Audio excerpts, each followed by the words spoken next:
For a brief moment, there was a glimmer of hope for peace. Just over a week ago, reports surfaced that Russian President Vladimir Putin and US President Donald Trump had held what was described as a long and useful phone conversation. Plans were already in motion for an in-person meeting, dubbed by some as the Alaska 2.0 Summit, to take place in Budapest. But that hope has quickly faded. The summit has been cancelled before it was even formally scheduled, and with that, relations between Washington and Moscow have taken yet another sharp downturn.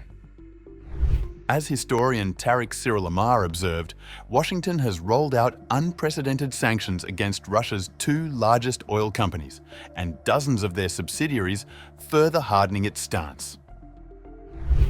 This latest wave of sanctions was accompanied by rhetoric that squarely blames Russia and President Putin personally for the continued impasse in the Ukraine conflict. But Amar argued that the reality is far more complex. It is Washington that can't stop making U-turns that mess up what could have been a rational, if difficult, process of making peace.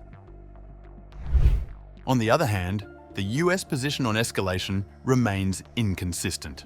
While President Trump has denied authorizing the transfer of Tomahawk cruise missiles to Kyiv, Washington appears to have quietly permitted Ukraine to conduct long-range strikes using British-made Storm Shadow missiles, systems that include US components and rely on American targeting data.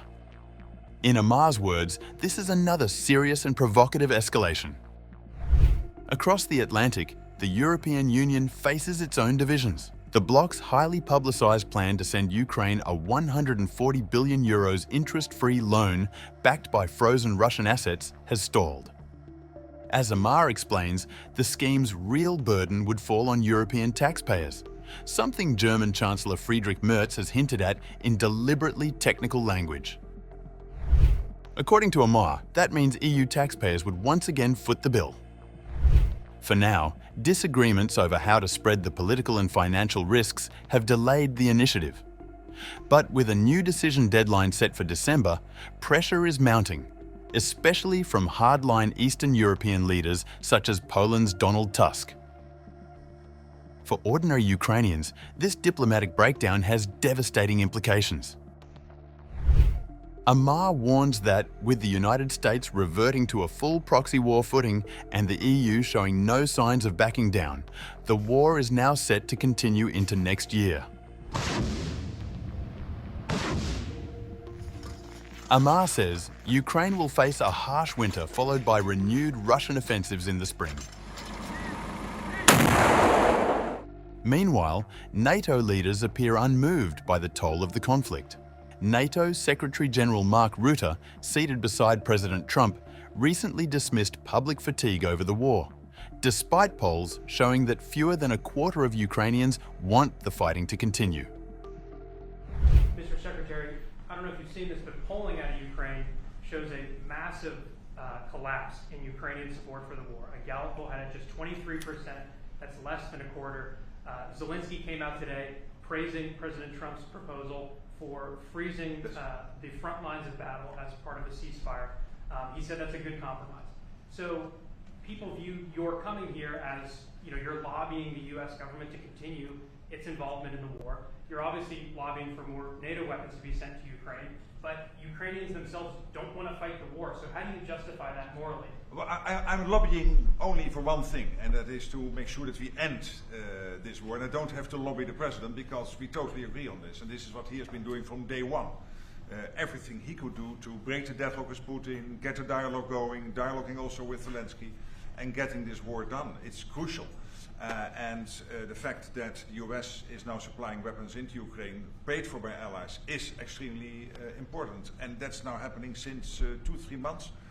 About 2 billion moving into Ukraine. The war hasn't wound down. Why do you think that'll wind it down now? What do you mean? Do you think more weapons will wind down the war? No, I mean, there's more to be done. So what you need, what the president said this weekend, stop where you are, so basically do a ceasefire and then have all your discussions about territory and whatever. But first, stop the war. This is what you said on Friday and on Sunday. It's a war, I mean, your question's really a fair one. It's a war that should have never started. And you know how I feel about it. But it's a war that should have never started. And we're not selling any weapons to Ukraine. We're selling them to NATO, Yeah.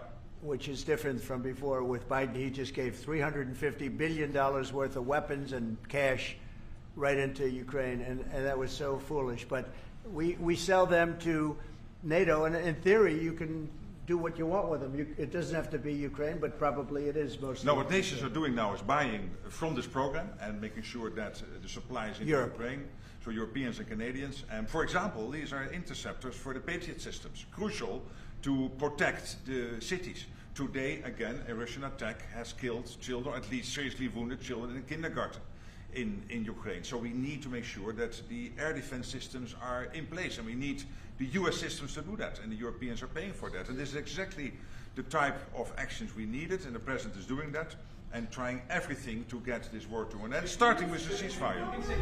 Former Polish Prime Minister Leszek Miller has even suggested that Ukrainian men who fled to Poland should be sent back to the front, a statement that Amar summarizes as, "The cannon fodder must flow."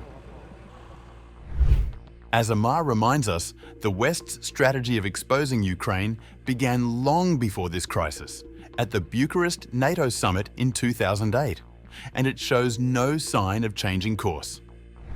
Policy, he argues, has turned into a mad and vicious strategy of sacrificing Ukraine to damage Russia. And with the Putin-Trump summit off the table, another potential path to diplomacy has closed. For Ukrainians caught in the crossfire, the message is bleak. Peace is once again postponed and the war grinds on.